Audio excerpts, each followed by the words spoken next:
ৰাজনৈতিক সন্মিলনীৰ এই ৩৫ সংখ্যক দ্বিবাৰ্ষিক অধিৱেশনলৈ আহি আমাৰ জিলা সন্মিলনীৰ তৰফৰ পৰা আমি ইমান আপ্লুত হৈছোঁ।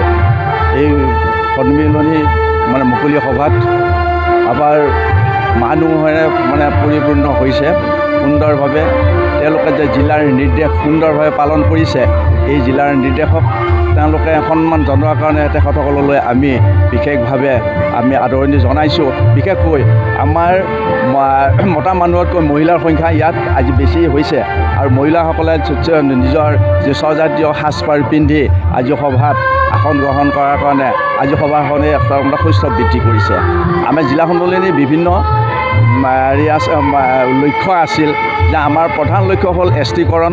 এই এছটিকৰণৰ ক্ষেত্ৰত আমি আঞ্চলিকে বিভিন্ন ধৰণে সাধাৰণ সভা বা মুকলি সভা পাতি এছটিকৰণৰ দাবীদাৰ হোৱাৰ কাৰণে বা দাবীটো জনাবৰ কাৰণে আমি আচলতে এটা অভিযান চলাইছোঁ। সেই অভিযানত আজি আমাৰ দৰং জিলা কোচ ৰাজবংশী সন্মিলনীৰ 50খন আমাৰ আঞ্চলিক আছে আৰু সেই 50খন আঞ্চলিক প্ৰায় ইতিমধ্যে সাধাৰণ সভা আমাৰ এই বছৰটোত 25ত আমাৰ সুন্দৰভাৱে হৈ গৈছে, অতিবাহিত হৈ গৈছে বা পৰিপূৰ্ণ হৈছে আৰু কেইখনমান আমাৰ বাকী আছে। হয়তো আৰু 2 সপ্তাহৰ ভিতৰত আমাৰ এই অভিযানটো সুন্দৰভাৱে পৰিপূৰ্ণ হ'ব আৰু সকলোৱে এইটোৱে বিচাৰিছে যে আমাক এছটিকৰণ লাগে। এছটিকৰণ নহ'লে আমি কেতিয়াও আমাৰ জীৱন নিৰ্বাহত আমাৰ মানদণ্ডটো নাথাকিব। এই বুলি আমাৰ এটা আলোড়ন সৃষ্টি হৈছে যে আমাৰ এছটিকৰণে আমি কেতিয়াও শান্ত নাথাকিম। নো এছটি নো ৰেষ্ট আমাৰ এটা শ্লোগান আছে। জিলা কোচ ৰাজবংশী সন্মিলনীৰ অন্তৰ্গত পশ্চিম লকৰা আঞ্চলিক কোচ ৰাজবংশী সন্মিলনীৰ 35তম দ্বিবাৰ্ষিক অধিৱেশনৰ আজি ইয়াত বৰুৱাচুবাত চমুখা খুপেলি গাঁৱত আজি অনুষ্ঠিত হৈছে।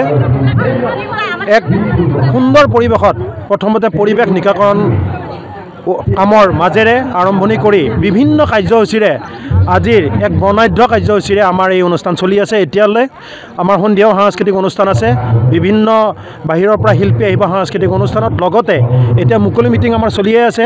আমাৰ মুকলি মিটিঙত উদ্বোধক হিচাপে কমলাকান্ত ডেকাচৰক আমি নিমন্ত্ৰণ জনাইছিলোঁ। তেখেত আহি সুন্দৰ বক্তৃতা তেখেতে দিলে। তাৰ মাজত আমাৰ সভাপতি ডাঙৰীয়া ৰজত চন্দ্ৰ ডেকা ছাৰ, তাৰপিছত আমাৰ চিপাঝাৰৰ জনপ্ৰিয় যুৱ নেতা কুলদীপ বৰুৱা ডাঙৰীয়াও আহি পাইছে আৰু আমাৰ আমন্ত্ৰিত ব্যক্তি আমাৰ বিধায়ক ডাঙৰীয়া পৰমধৰ ৰাজবংশী ডাঙৰীয়াকো আমি আমন্ত্ৰণ জনাইছোঁ। তেখেতো আহিম বুলি কৈছিলে আৰু বিনন্দ কুমাৰ শইকীয়া ডাঙৰীয়াকো আমি নিমন্ত্ৰণ জনাইছিলোঁ। তেখেতো আহিম বুলি আমাক কথা দিছিলে, ইতিমধ্যে আহি পোৱা নাই বাৰু তেওঁলোক।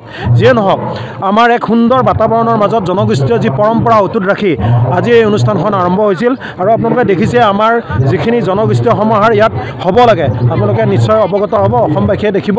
আৰু এইখিনিতে আমি জৰিয়তে আপোনালোকক জনাবলৈ পাই সুখী হৈছোঁ যে আমাৰ এই অঞ্চলটি অতি পিছপৰা। ইয়াত প্ৰত্যেক বছৰে বানপানী আমাক ধুই থাকে, তথাপিতো আমাৰ এই গাঁৱৰ পুৰুষ মহিলা সকলোৱে লগ লাগি আজি ইমানখিনি মানুহক আপ্যায়ন কৰিছে যে তেওঁলোকে চেষ্টাৰ কোনো ক্ৰুটি কৰা নাই।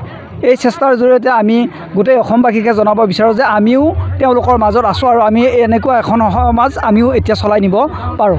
আপোনালোকে দেখিছে আজি আমাৰ আগতে ৰাস্তা নাছিলে, কিন্তু এইবাৰ মাননীয় বিধায়ক মহোদয়ৰ জৰিয়তে আমাৰ এই ৰাস্তাটি ফেভাৰ ব্লকৰ হৈছে। তাৰ কাৰণে আমি ইয়াৰ জৰিয়তে এই চকতে তেখেতলৈ ধন্যবাদ জ্ঞাপন কৰিছোঁ। লগতে বাস কৰিছোঁ, আমাৰ নিজস্ব এক গোষ্ঠীয় সচেতনতা আছে। আমি নিগাজিকৈ বাস কৰি আছোঁ। নিজৰ ভাষা, সংস্কৃতি, ৰীতি নীতি, পৰম্পৰা সেইবোৰ আছে।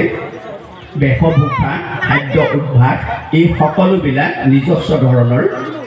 আনকি আগতে কোচ ৰাজবংশীসকলে দোৱান কৈছিল। আমাৰ পশ্চিমৰ ফালৰ যিবোৰ অঞ্চল আছে, বিশেষকৈ কোচবিহাৰ, ৰংপুৰ, দিনাজপুৰ এনেকুৱা অঞ্চলবিলাক